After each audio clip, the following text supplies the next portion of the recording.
So hello students, welcome on Nimbus Learning powered by Engineers Academy।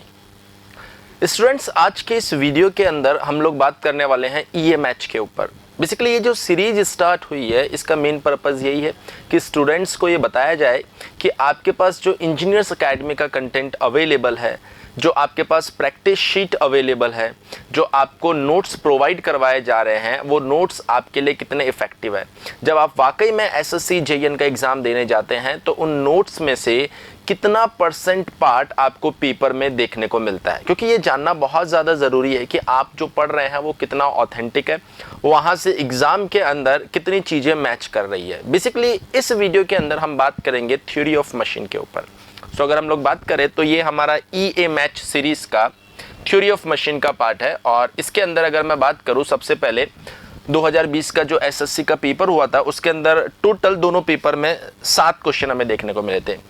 Basically अगर बात करें theory of machine की तो इसका वेटेज हर बार काफ़ी ज़्यादा रहता है, मतलब 15 से 16 क्वेश्चन हमें दोनों पेपर में मिलाकर देखने को मिलते हैं। लेकिन इस बार थ्योरी ऑफ मशीन का जो पार्ट रहा था वो काफ़ी कम रहा था, क्योंकि एसएससी जेईएन में ये थोड़ा सा प्रेडिक्ट करना मुश्किल है कि कितना पार्ट रहेगा।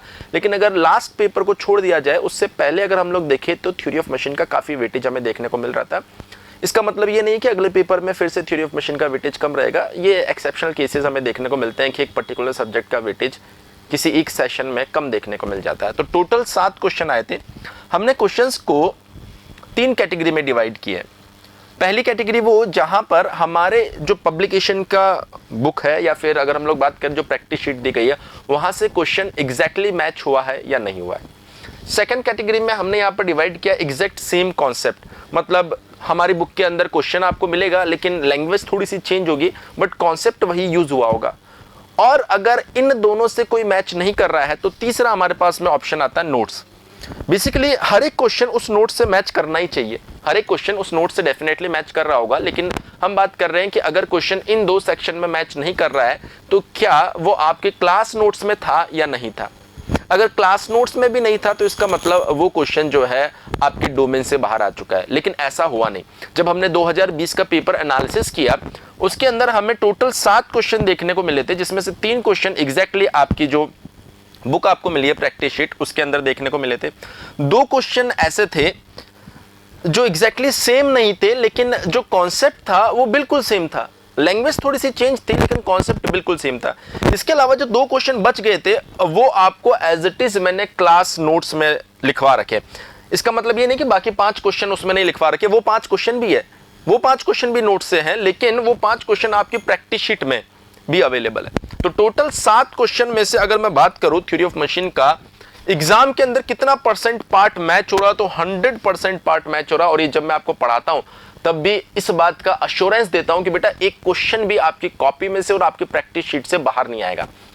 लेकिन कहने में और जब एग्जाम देने जाते हैं वहां पर मैच करने में चीजों में काफी डिफरेंस होता है। इसलिए आज की ये जो वीडियो है इसके अंदर हम आपको वाकई में बताएंगे कि ये जो क्वेश्चन था एग्जाम में वो कौन से नंबर पे पूछा गया था और हमारी बुक में ये क्वेश्चन अवेलेबल है या नहीं है। तो स्टार्ट करते बेटा सबसे पहले फर्स्ट क्वेश्चन की।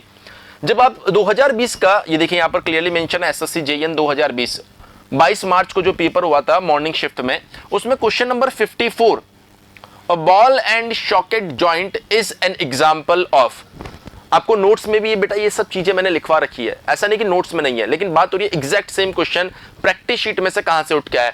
तो a ball and socket joint is an example of. आप सभी लोग जानते हैं बॉल एंड सॉकेट जॉइंट जो है वो एक स्फेरिकल पेयर का एग्जांपल है। तो जब आपने वहां देखा होगा तो आपके पास में 4 ऑप्शन है, turning pair, rolling pair, screw pair and spherical pair. तो क्लियरली आपने वहां पर इस डी ऑप्शन पर मार्क कर दिया होगा।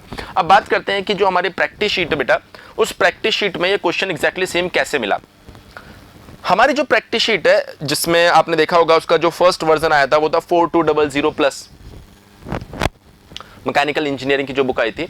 उसके बाद में उसका सेकंड वर्जन आया था जिसमें आपने 5000 प्लस क्वेश्चंस देखे थे। अब उसका और एडवांस वर्जन आ रहा है जिसके अंदर लगभग 10,000 से ज्यादा क्वेश्चन आपको देखने को मिलेंगे।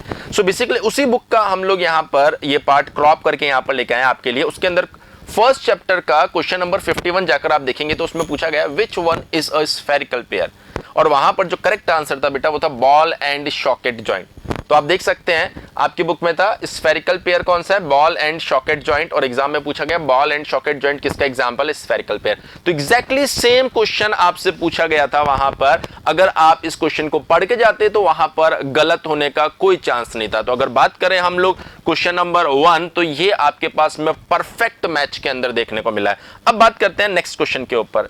बट अगर नेक्स्ट क्वेश्चन की हम लोग चर्चा करें यहां पर, so next question same SSC JE 2020 22 मार्च को जो पेपर हुआ था उसमें इवनिंग शिफ्ट का क्वेश्चन है। Question number 18, define a machine in terms of its basic objective. जब मैं आपको थ्योरी ऑफ मशीन पढ़ाता हूं बेटा, तो सबसे पहले यही चीज बताता हूं कि मैकेनिज्म बनती कैसे है, मशीन क्या होती है और मैकेनिज्म और मशीन में क्या डिफरेंस है। ये क्वेश्चन हमसे पूछा गया था। अगर इस क्वेश्चन को आप ध्यान से देखें तो ए ऑप्शन जो दिखाई दे रहा है, a device to transfer and transform motion and force from source to load, मेरे ख्याल से आप सभी लोगों ने इसे मार्क किया होगा, क्योंकि बिल्कुल एग्जैक्टली सेम क्वेश्चन आपकी बुक में अवेलेबल था। Question number 15, what is the difference between a structure and machine. उसने स्ट्रक्चर और मशीन दोनों को डिफाइन किया, एग्जाम में सिर्फ मशीन पूछा गया। तो जब आप इसको ध्यान से पढ़ते हैं तो आपने देखा होगा कि यहां पर जो सी ऑप्शन दिखाई दे रहा है, या जो ए ऑप्शन है, जो बी ऑप्शन है, जो डी ऑप्शन है, सबको अगर एक बार आप ध्यान से देखेंगे यहां पर, तो क्लियरली आप देख सकते हैं। देखिए बी और सी ऑप्शन को पढ़ते हैं। The machine serves to modified and transmit forces only, whereas structure serve to modified and transmit mechanical work. Clear है? C ऑप्शन पढ़िए।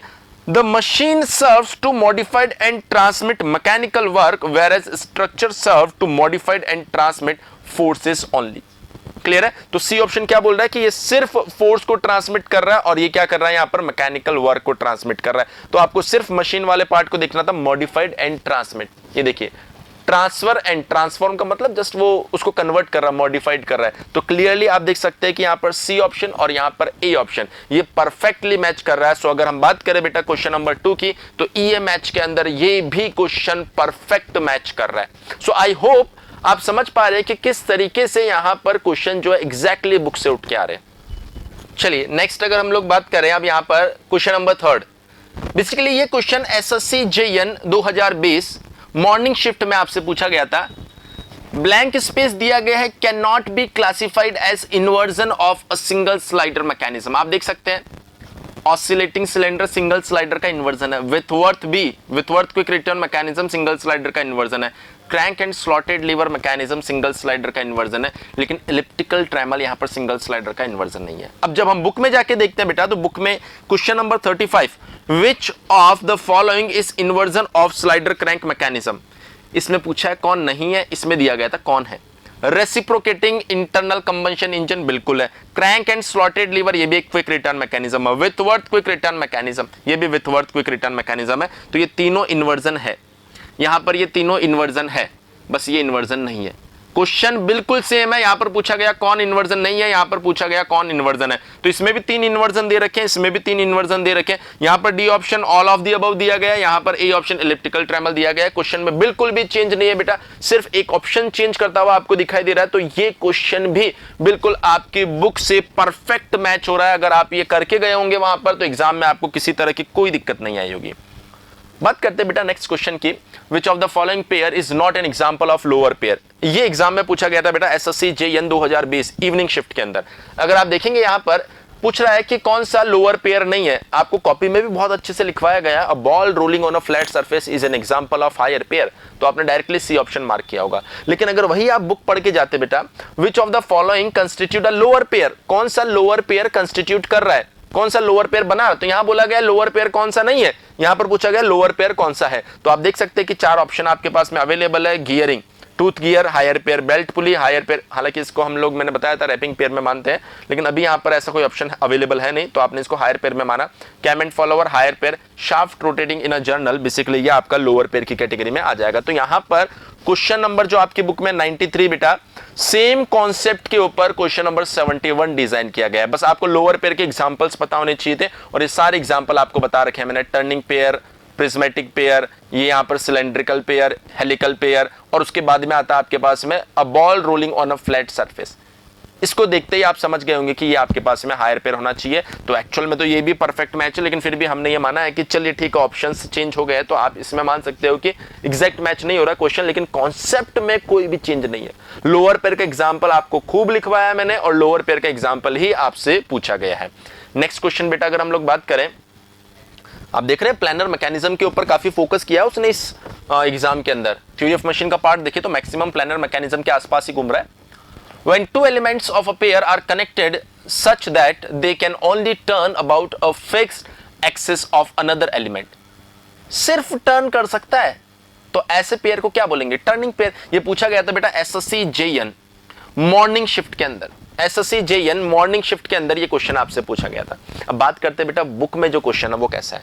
बुक में पूछा टर्निंग पेयर का एग्जांपल बताओ। A shaft with collars at both end fitted in a circular hole, एक shaft को अगर आप एक सर्कुलर होल में विद कॉलर लगा के फिट कर देते हैं तो वो सिर्फ टर्न कर सकती है।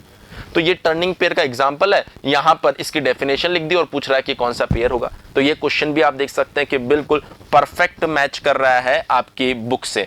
तो यहां पर भी आपको किसी तरह का कोई भी कंफ्यूजन नहीं होना चाहिए, एग्जाम में परफेक्टली आप इस क्वेश्चन को मार्क करके आ सकते थे। अब बात करते हैं बेटा नेक्स्ट क्वेश्चन की। बेसिकली ये क्वेश्चन नंबर 5 है जो एसएससी जेएन इवनिंग शिफ्ट के अंदर आपसे पूछा गया था।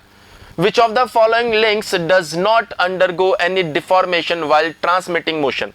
बेटा वैसे तो मैं आपको बताता हूं कि लिंक आपका रिजिट होना चाहिए, लेकिन मैंने आपको क्लास में ये बता रखा है कि लिंक की कैटेगरीज जिसमें आपके पास में आता है रिजिट लिंक, जिसके अंदर आपके पास में आता है रेजिस्टेंट लिंक, जिसमें आपके पास में आता है फ्लेक्सिबल लिंक। इन सब में जो रिजिट लिंक होता है वो किसी भी डिफॉर्मेशन के अंदर नहीं जाता। ए ऑप्शन आपका परफेक्ट होना चाहिए और बिल्कुल स्टेटमेंट आपकी कॉपी में एज इट इज लिखवा रखा, बिल्कुल स्टेटमेंट आपकी कॉपी में एज इट इज लिखवा रखा लिंक की डेफिनेशन में। सो मुझे नहीं लगता कि यहां पर भी आपको गलती करने की जरूरत थी। ये स्टूडेंट की कॉपी का ही हमने यहां पर स्कैन करके क्रॉप किया है ताकि आपको पता चले कि आपने कॉपी में ये सब चीजें लिख रखी है। ये हमारा लास्ट क्वेश्चन है। अगर हम लोग इसे ध्यान से देखें तो इसके अंदर पूछा गया what is a degree of freedom in context of kinematics. देखिए ये स्टूडेंट की कॉपी का एक स्कैन पार्ट हम लोग यहां पर लेके आए हैं जिसमें नोट्स हमने लिखवाए हैं। उसके अंदर क्लियरली दिया गया है कि डिग्री ऑफ फ्रीडम को कैसे डिफाइन करना है। तो आपने क्वेश्चन पढ़ के डायरेक्टली वहां पर मार्क कर दिया होगा minimum number of independent variables required to completely specified the motion of a body. As it is statement बेटा पूछा गया, एज इट इज स्टेटमेंट। मैं आपको जब भी पढ़ाता हूं हमेशा बोलता हूं कि बेटा इस जो भी आपकी नोट्स कॉपी है उससे बाहर कुछ नहीं आएगा।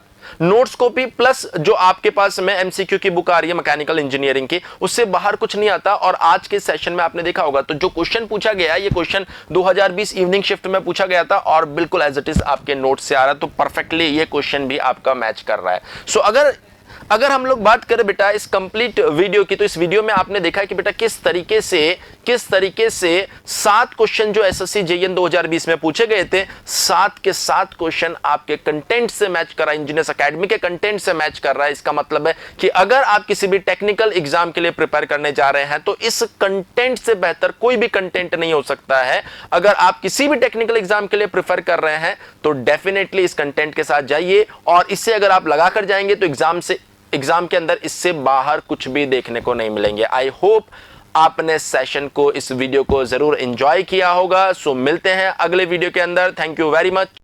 If you really like the video, please hit the like button, share the video, subscribe to our YouTube channel and press the bell icon for the latest updates. Thank you.